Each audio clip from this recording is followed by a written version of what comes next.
Welcome to my channel Math Lesson with Shanze. Today lecture is going to be very interesting because we are going to study algebraic expressions and algebraic formula. 9th class का unit number 4 है algebraic expressions and algebraic formula. Unit number 4 में exercise 4.1 हमने start की हुई है. 4.1 का question number 5 है और क्वेश्चन नंबर 5 का पार्ट 5 है जो आज हमने करना है. क्वेश्चन नंबर जो 5 है उसका first second third and fourth part complete हो गया. आज हमने करना है फिफ्थ पार्ट. इससे पहले कि हम फिफ्थ पार्ट स्टार्ट करें हम पहले ये देख लेते हैं कि हमने 4.1 एक्सरसाइज में क्या पढ़ा है. 4.1 एक्सरसाइज में क्वेश्चन नंबर 1 है. क्वेश्चन नंबर 1 में हमें अलजेब्रिक एक्सप्रेशंस दी गई हैं. सबसे पहले तो इस चैप्टर में हमें पता होना चाहिए कि अलजेब्रिक एक्सप्रेशंस क्या होती हैं, कि अलजेब्रिक एक्सप्रेशंस हैं क्या, इनको किस तरह पता चलेगा या कैसे एक्सप्रेशंस हैं जो अलजेब्रिक एक्सप्रेशंस हैं. ये मैंने आपको अपने लेक्चर 4.4 चैप्टर के फर्स्ट लेक्चर में सारा डिटेल से बता दिया है. तो 4.1 एक्सरसाइज का क्वेश्चन नंबर 1 जो है जिसमें हमने बताना है कि हमें अलजेब्रिक एक्सप्रेशन दे दी गई हैं, उनको हमने बताना है कि जो अलजेब्रिक एक्सप्रेशंस हैं ये पॉलिनोमियल्स हैं या नहीं है, हाँ या ना में आंसर देना है. इसके अलावा क्वेश्चन नंबर 2 है. क्वेश्चन नंबर 2 में हमें इसी तरह अलजेब्रिक एक्सप्रेशंस दे दी गई हैं. उन एक्सप्रेशंस को देख के बताना है कि ये जो एक्सप्रेशंस दी गई हैं ये रैशनल एक्सप्रेशन है या नहीं है. इसमें भी हाँ या ना में आंसर देना है, डिटेल में नहीं करना कुछ भी. फिर हमारे पास है क्वेश्चन नंबर 3. क्वेश्चन नंबर 3 में हमें क्वेश्चन दे दिया गया है, उसको हमने सॉल्व करना है. सॉल्व करके लोएस्ट फॉर्म में लिखना है, मतलब छोटी फॉर्म में कर देना उसको कन्वर्ट के आगे उसका कोई सोल्यूशन ना हो जब तक वो हमारा फिर आंसर है. ठीक है. इस तरह हमें क्वेश्चन नंबर 4 दिया गया है. क्वेश्चन नंबर 4 में हमें एक्स वाई और जी की वैल्यूज़ दी गई हैं. क्वेश्चन दे दिया गया है, हमने वो वैल्यूज़ क्वेश्चन में पुट करनी है और आगे सिंप्लीफाई करना है. क्वेश्चन नंबर 4 हमारा सॉल्व हो जाएगा. उसके बाद है हमारे पास क्वेश्चन नंबर 5. क्वेश्चन नंबर 5 जो है, क्वेश्चन नंबर 5 में हमें जो एक्सप्रेशन दी गई हैं वो है फ्रैक्शन में. ठीक है, फ्रैक्शंस में दी गई हैं. अब फ्रैक्शंस हैं फिर दरमियान में हमारे पास जब भी प्लस या माइनस का साइन आ जाता है तो हम क्या कहते हैं कि हम उन दोनों का एलसीएम लेते हैं. तो क्वेश्चन नंबर 5 में हमने एलसीएम लेना है. ज़्यादातर ये जो क्वेश्चन नंबर 5 है एलसीएम वाला ये बच्चों को मुश्किल लगता है, लेकिन बहुत ईजी है. अगर इसको ईजी तरीके से आप सॉल्व करें, समझ के करेंगे तो बहुत इजी है. अगर रट्टा लगाएंगे तो फिर तो एलसीएम मुश्किल ही लगता है. लेकिन क्वेश्चन नंबर 5 जो है वो बहुत इजी क्वेश्चन है. इसको अगर आप समझ कर करें तो एलसीएम लेना एक बार फर्स्ट क्वेश्चन में ही अच्छे से एलसीएम लेना समझ जाए तो क्वेश्चन बाकी क्वेश्चन आप खुद ही कर लेंगे. तो क्वेश्चन नंबर 5 का part first second and third complete है. आज हमने करना है पार्ट फिफ्थ. तो स्टार्ट करते हैं. फिफ्थ पार्ट को हमने किस तरह से सॉल्व करना है. लेट्स स्टार्ट करते हैं. क्वेश्चन नंबर 5 पार्ट फिफ्थ है. क्वेश्चन 4.1 एक्सरसाइज का question number 5 part fifth. X minus 2 over x square plus 6x plus 9 minus x plus 2 x square minus 18. देखिए अब आप क्वेश्चंस को देखें. क्वेश्चन को देख के आप अंदाज़ा लगाएं कि इसको किस तरह से हमने सॉल्व करना है. दरमियान में माइनस है, ठीक है, और ये हमारे पास फ्रैक्शन में है. इसका मतलब है कि इसका हमने एलसीएम लेना है. ठीक है. एलसीएम लेने से पहले भी हमारे पास ये क्वेश्चन सिंप्लीफाई हो रहा है कि इसको पहले आपने सिंप्लीफाई करना है कि किस तरह से हम इसका एलसीएम लेंगे. अब हम इसका तो एलसीएम नहीं ले सकते, ये इसका एलसीएम नहीं ले सकते, कि सॉल्व हो रहे हैं. किस तरह सॉल्व हो रहे हैं स्टार्ट करें. एक्स माइनस 2 ओवर, देखिए हमने फार्मूला एक पढ़ा था ए प्लस बी होल स्क्वायर. ए प्लस बी होल स्क्वायर का फार्मूला किस तरह से खुलता था हमारे पास. ए प्लस बी होल स्क्वायर का फार्मूला हमने 6th क्लास से हम पढ़ना हमने स्टार्ट किया. 6th 7th 8th में अलजेब्रा में ये फार्मूला है हमारा A plus B whole square. किस तरह से ये ओपन होता है. A square plus 2ab plus B square. देखिए फॉर्मूला है A plus B whole square, उसके बाद इक्वल है हमारे पास A square plus 2ab plus B square. अब सेम इसी फॉर्मूले से अब ये क्वेश्चन में है जैसे x square plus 6x plus 9. हम इसको इस तरह से कर सकते हैं सॉल्व. कैसे करेंगे. एक्स का यहाँ से स्क्वायर बन जाएगा, यहाँ से 9 जो है 3 का स्क्वायर बन जाएगा. ठीक है. ये हो गया ए और ये हमारे पास बी. ट्रू फॉर्मूले वाला. ठीक है. ए हमारे पास एक्स आ गया और बी हमारे पास 3 आ गया. टू फॉर्मूले वाला आ गया है तो जो फॉर्मूले में होता है जैसे ये 2 है. ठीक है. ए हमारे पास यहाँ पे एक्स है और बी हमारे पास है 3. अब अगर हम इसको सॉल्व करें तो एक्स स्क्वायर प्लस 3 2 ज़ा 6 एक्स प्लस 9 ये सेम वैसे बन गया ना। तो इसी तरह हम इस फॉर्मूले को अब बंद कर देते हैं। ए हमारे पास है एक्स हमारे पास क्या है ए है और 3 है बी। अगर हम इस तरह से इसको बंद कर दें तो क्या आ जाएगा एक्स प्लस 3 होल स्क्वायर। मतलब कि एक्स प्लस 3 का जो हम स्क्वायर खोलेंगे तो हमारे पास ये पूरा फॉर्मूला बन जाएगा, ये चीज़ आ जाएगी। तो इसको हमने अब बंद कर दिया, मतलब कि क्लोज कर दिया फॉर्मूले को एक्स प्लस 3। तो इसी तरह हम यहाँ पे एक्स प्लस 3 लिख सकते हैं इसकी जगह पे x square plus 3 6 x plus 9 x square plus यहाँ पे 3 का स्क्वायर प्लस 2x और यहाँ 3 माइनस अब x प्लस 2। देखिए ये तो सॉल्व नहीं हो सकता ना, x प्लस 2। अब यहाँ पे 2 एक्स स्क्वायर माइनस 18 है। अब 2 इस वाली टर्म में भी है और 2 यहाँ 18 में, 18 भी 2 के टेबल पर आता है। तो हम इस तरह करेंगे कि हम इसमें कॉमन ले लेंगे 2 को। 2 जब हमने कॉमन ले लिया तो यहाँ पे एक्स स्क्वायर आ गया माइनस अब 2 9 ज़ा 18 यहाँ आ जाएगा 9। 2 कॉमन आ गया, 2 बाहर ही है तो इसलिए यहाँ पे एक्स स्क्वायर आ जाएगा माइनस 2 9 ज़ा 18 एक्स माइनस 2 ओवर अब एक्स प्लस 3 होल स्क्वायर बन जाएगा और यहाँ माइनस एक्स प्लस 2 ये वाला आ जाएगा। और यहाँ पे देखें ये है एक्स स्क्वायर का एक्स का स्क्वायर और यहाँ 9 है, 9 हमारे पास 3 का स्क्वायर आ जाएगा। यहाँ पे हम लिख देंगे 3 का स्क्वायर। इससे पहले आगे हम सॉल्व करें, हम देखते हैं कि यहाँ पे हमने फार्मूला एक पढ़ा है।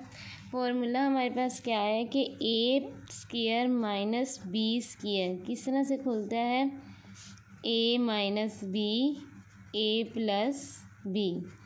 ये मैंने आपको लास्ट लेक्चर में भी कहा है कि ये फार्मूला आपका तकरीबन हर क्वेश्चन में यूज़ होगा, इसलिए इसको फार्मूले को आप रट लें कि आपको आना चाहिए, फार्मूला देखना ना पड़े। जैसे ही आपके पास A square minus B square आए तो आप यहाँ पे इस तरह से इसको ओपन कर लेंगे ए माइनस बी और ए प्लस बी। अब ये याद रखना कि आपका अलग से है, ए के ऊपर भी स्क्वायर है बी के ऊपर भी स्क्वायर है। एक होता है होल का स्क्वायर, वो और फार्मूला है। ये है A square minus B square, अलग अलग इन पर स्क्वायर है। जब इस तरह से क्वेश्चन होगा फार्मूला होगा तो आपने किस तरह खोलना है, ए माइनस बी और ए प्लस बी। इसी तरह सेम हम यहाँ पे भी ये ऐसे ही करेंगे। यहाँ आ जाएगा X minus 2 X plus 3 whole square आ जाएगा और माइनस एक्स प्लस 2 ओवर ये आ जाएगा 2 और ये अब ए स्क्वायर हो गया और ये बी स्क्वायर हो गया, दरमियान में है माइनस। तो इसको हम किस तरह खोलेंगे, एक्स प्लस 3 एक्स माइनस 3 कि ए प्लस बी और ए माइनस बी फार्मूले के साथ से हम इसको ओपन करेंगे। अब नेक्स्ट हमारे पास यहाँ तक तो ये क्वेश्चन सॉल्व हो गया। अब देखिए आगे हम लेंगे इसका एलसीएम। नेक्स्ट अब हमने एलसीएम में हमारे पास ये 2 एक्स प्लस 3 होल स्क्वायर और एक्स माइनस 3। अब एलसीएम को हमने डिवाइड करना है, जो हमारी टर्म है ना फर्स्ट टर्म, इसमें इसके जो डिनोमिनेटर के साथ डिवाइड करना है, क्योंकि हम पहले ये वाली टर्म सॉल्व कर रहे हैं। कैसे करेंगे डिवाइड, एलसीएम है हमारा 2 एक्स प्लस 3 होल स्क्वायर और एक्स माइनस 3 है, ठीक है। डिवीजन किसके साथ है इसकी, एक्स प्लस 3 होल स्क्वायर के साथ, ठीक है। ये दोनों कैंसिल हो जाएंगे, फिर 2 एक्स माइनस 3 रह जाएगा। अब हमने 2 एक्स माइनस 3 जो आंसर आएगा ना, इसको हमने मल्टीप्लाई करना है ऊपर वाली वैल्यूज़ के साथ, जो नोमिनेटर है। नोमिनेटर के साथ जब मल्टीप्लाई करेंगे तो नोमिनेटर हमारा एक्स माइनस 2 आ जाएगा और ये 2 और एक्स माइनस 3, 2 साइड पे लिख दिया एक्स माइनस 3। जो हमारा यहाँ पे बचा था 2 एक्स माइनस 3 वो यहाँ पे आ जाएगा 2 एक्स माइनस 3। इसी तरह से ये माइनस आ गया। अब हमने हमारे पास इस टर्म को सोल्व करना है। 2x+3 और होल स्क्वायर x-3 ये एलसीएम है। एलसीएम को डिवाइड करना है हमने इस वैल्यूज़ के साथ, जो नीचे डिनोमिनेटर है इस टर्म का। एलसीएम है हमारे पास 2x+3 होल स्क्वायर और x-3 है। डिवाइड करना है हमने, इसका डिनोमिनेटर क्या है 2x+3 और x-3। 2x+3 x-3, ठीक है। ये कैंसिल हो जाएगा, यहाँ से ये 2 टाइम्स है, x+3 2 टाइम है, 1 टाइम इसका ख़त्म हो जाएगा, 1 टाइम रह जाएगा, 2 भी कैंसिल हो जाएगा, यहाँ रह जाएगा x+3, क्योंकि ये 2 टाइम्स है, ये 1 टाइम्स है, 1 टाइम कैंसिल हो जाएगा।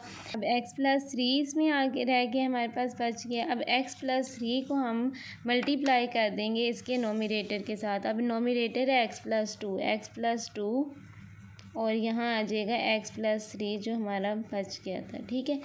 अब हमने देखिए यहाँ तक तो हमने सॉल्व कर लिया कि सबसे पहले हमने क्या किया कि हमने देखा कि इसको किस तरह से सॉल्व करना है, इस सोल्यूशन इसका है कोई या नहीं है। इसका सोल्यूशन था, हमने इसको सॉल्व किया। सॉल्व करने के बाद फिर हमने इसको भी सॉल्व किया।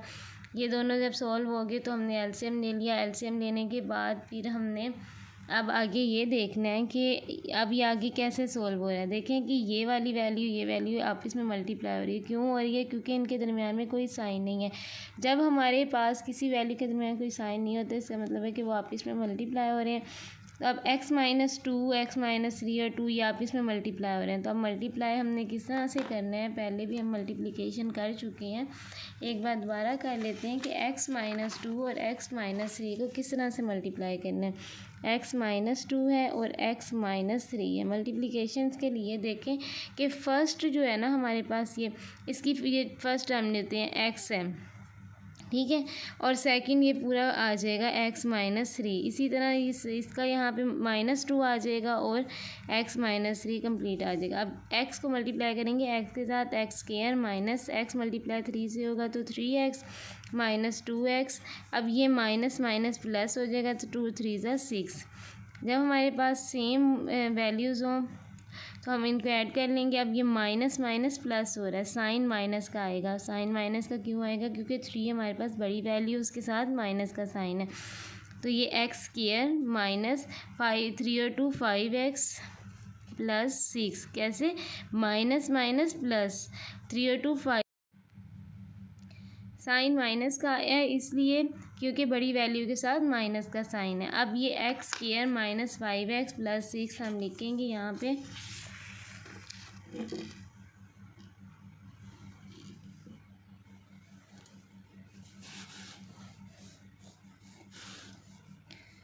ये 2 आ जाएगा यहाँ पे और x² माइनस 5x प्लस 6।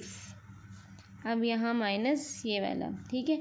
अब x+2 और x-3 को हम मल्टीप्लाई करेंगे। x+2 और x माइनस नहीं, x+3 है, यहाँ पे मल्टीप्लाई कर लेते हैं हम x+2 और x+3। अब यहाँ पे फर्स्ट आ जाएगा x और ये पूरी वैल्यू आ जाएगी x+3 की। इसी तरह +2 और फुल फॉर्म आ जाएगा x+3 आ जाएगा। अब x मल्टीप्लाई होगा x² plus 3x plus 2x plus 3 2 ज़ा 6।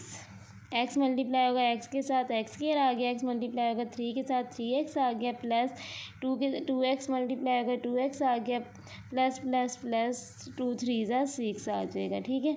अब ये दो सेम है, ये ऐड हो जाएंगे 5x प्लस 6। अब हम यहाँ पे हमारे पास आ गया x² plus 5x plus 6 over 2x plus 3 x minus 3।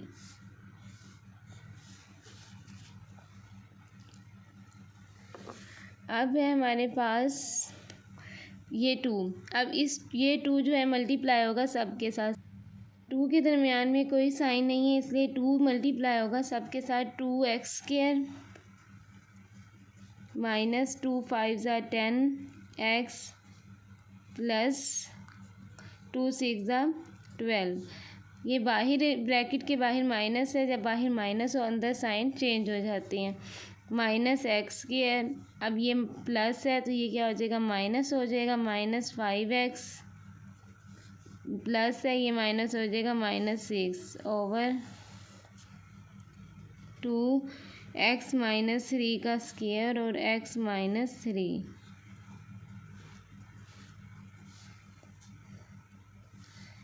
अब देखें यहाँ तक तो क्वेश्चन सॉल्व हो गया। अब आगे हमने ये देखना है कि हमारे पास कौन सी टर्म सेम है। ये यहाँ 2x स्क्वायर है, ये माइनस एक्स स्क्वायर है, मतलब हमने यहाँ कोफिशिएंट नहीं सेम करना होता, हमने वेरिएबल को देखना होता है। ये भी एक्स स्क्वायर है, ये भी एक्स स्क्वायर है, इनको अरेंज कर लेते हैं। 2x square minus x square, यहाँ से ये माइनस 10x है और ये माइनस 5x है। फिर यहाँ प्लस 12 कॉन्स्टेंट 12, यहाँ से माइनस 6 भी कॉन्स्टेंट है। 2x माइनस 3 होल स्क्वायर और x माइनस 3। ठीक है, अब इसके साथ साइन कोई नहीं है तो इसका मतलब इसके साथ प्लस का साइन है। Plus minus minus, 2x square में से x स्क्वायर माइनस कर दें तो मतलब 2x स्क्वायर है, एक x स्क्वायर माइनस हो जाएगा तो एक x स्क्वायर रह जाएगा।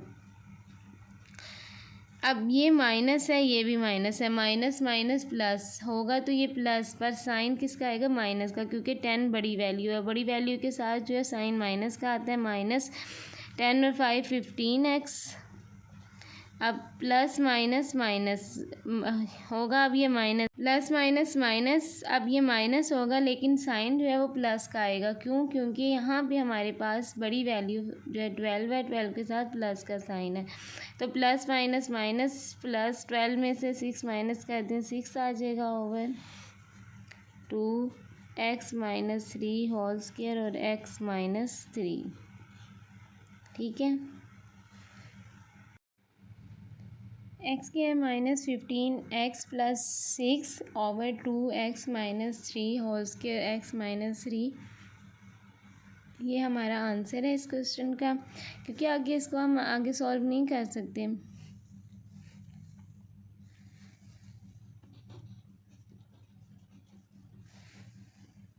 So student, I hope that now this lecture will be clear to you. If you like this video, then please share it and subscribe to my YouTube channels. Thank you.